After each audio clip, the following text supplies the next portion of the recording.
welcome to this deep dive. Okay. We're going to untangle a space saga that's more captivating than any sci-fi movie. Oh, wow. We're following the journey of NASA astronauts, Suni Williams and Butch Wilmore, who are currently aboard the International Space Station. Right. It all started with what was supposed to be a routine mission. Yeah. Back in June 2025. Mm-hmm. But trust me, things took some wild turns. I bet. Are they stranded?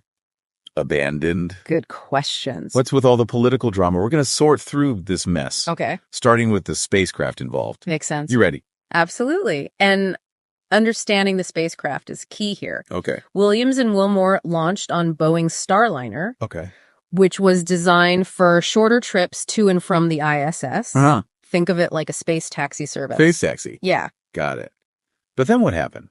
Well, Why didn't they just hop back in their Starliner and come home?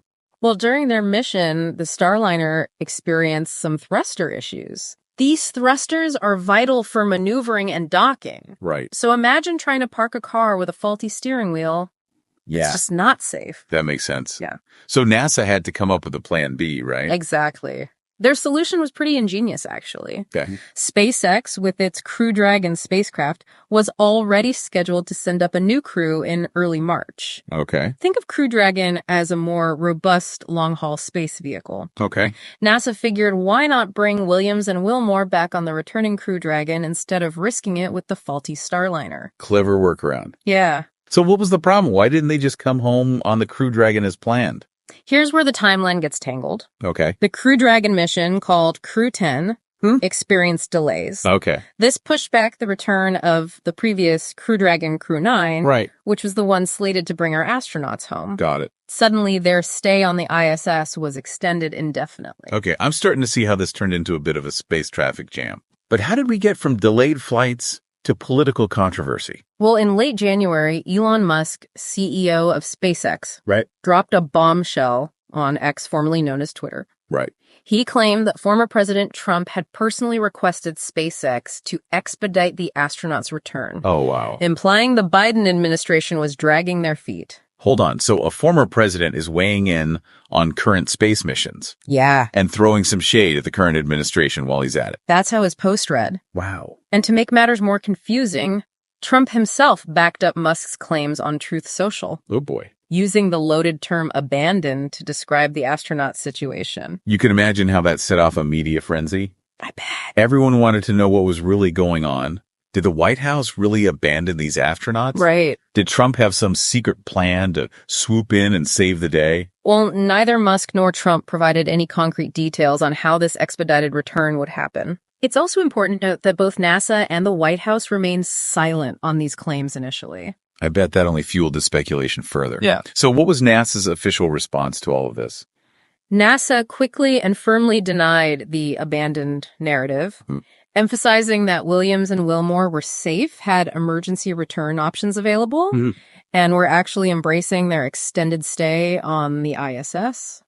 It seems like NASA was trying to shut down the political drama and stick to the facts. Right. Uh, Even Bill Nelson, the former NASA administrator, came forward and denied any political influence in the decision-making process regarding the astronauts' return. okay, so we have Musk and Trump claiming one thing, Right. and NASA, along with a former administrator, presenting a very different picture. Yeah.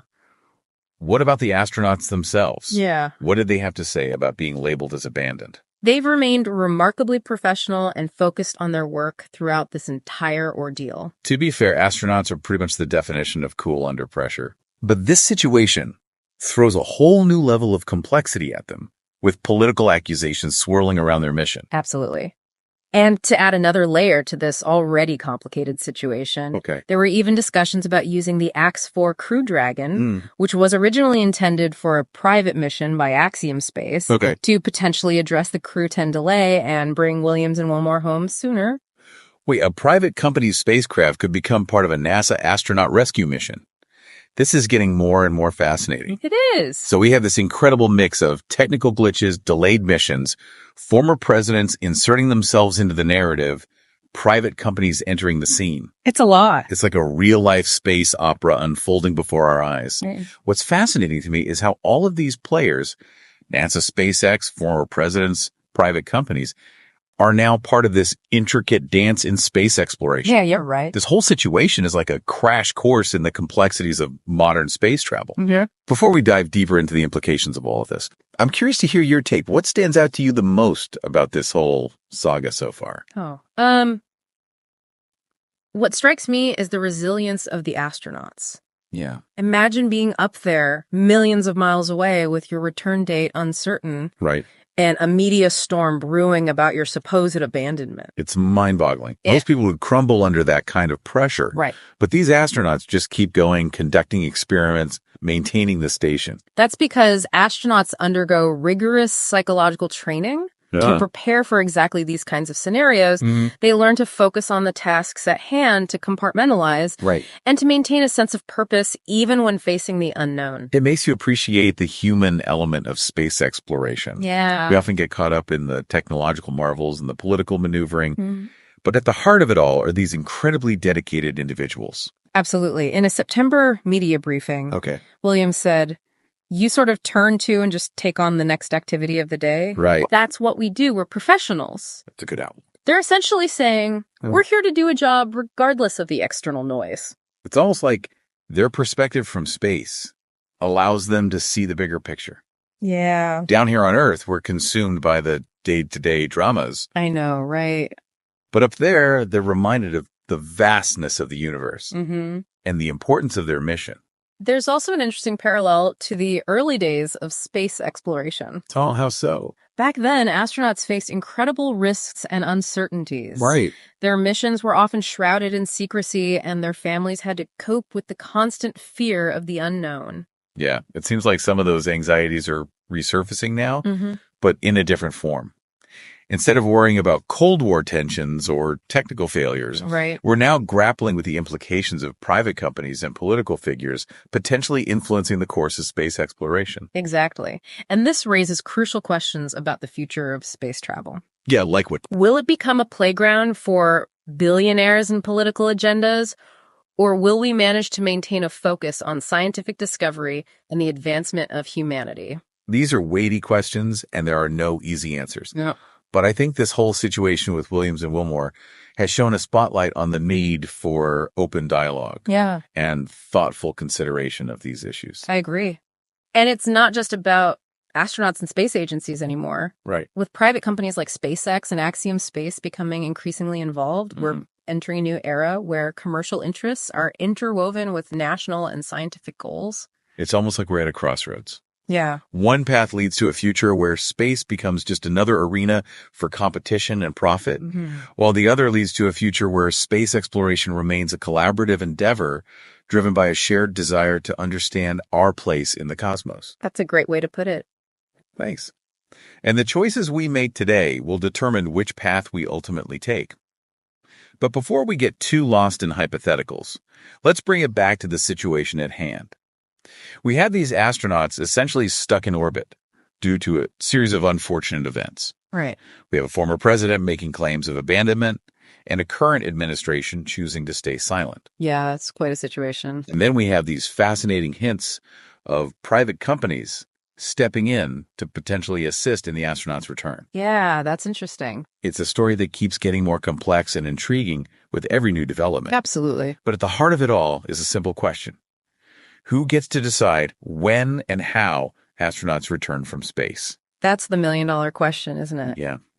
And it's one that forces us to confront the shifting dynamics of power and influence in the realm of space exploration. It really does. So what are your thoughts on that? Who do you think should hold the ultimate authority in these situations? That's a tough one. Ideally, decisions about astronaut safety and mission parameters should be based on expertise, careful planning, and a clear chain of command. Right. It needs to be about the safety and the mission, not about politics or who can make the most dramatic headlines. Exactly. But we also can't ignore the fact that private companies are now major players in space. They're investing heavily, innovating quickly, and taking on more responsibility. So figuring out how they fit into the decision-making process is crucial. It's almost like we need a new rule book for space travel. one that acknowledges this shift in power dynamics and ensures that everyone is working towards a common goal. I think that's a key takeaway from this whole situation. It's not just about bringing Williams and Wilmore home safely. It's about establishing clear guidelines and protocols for the future of human spaceflight. We're venturing into uncharted territory, and we need to be prepared for the unexpected. This whole situation is a prime example of the unexpected. We started with what seemed like a routine mission, and suddenly we're grappling with questions about political influence, commercial interests, and the very nature of authority in space. And let's not forget the human element at the center of it all. These astronauts are essentially living and working in a very complex, evolving environment. Their ability to adapt, stay focused on their mission, despite the uncertainty surrounding their return, is remarkable. It really speaks to their training, their professionalism, and their incredible resilience. They're a reminder that even in the face of the unknown, human ingenuity and determination can prevail. It's a reminder that space exploration is ultimately a human story. It's a story of curiosity, ambition, and the desire to push the boundaries of what's possible. Well said. And I think this particular chapter in the story, while messy and at times confusing, is an important one. It's forcing us to ask tough questions, to rethink assumptions, and to prepare for a future where space travel becomes increasingly complex and multifaceted. It's definitely a story worth following. Who knows what twists and turns await us in the next chapter? Who knows indeed. But one thing's for sure, we'll be here to unpack it all with you. Thanks for joining us on this deep dive into the world of space exploration politics and the incredible humans who make it all possible. Keep looking up.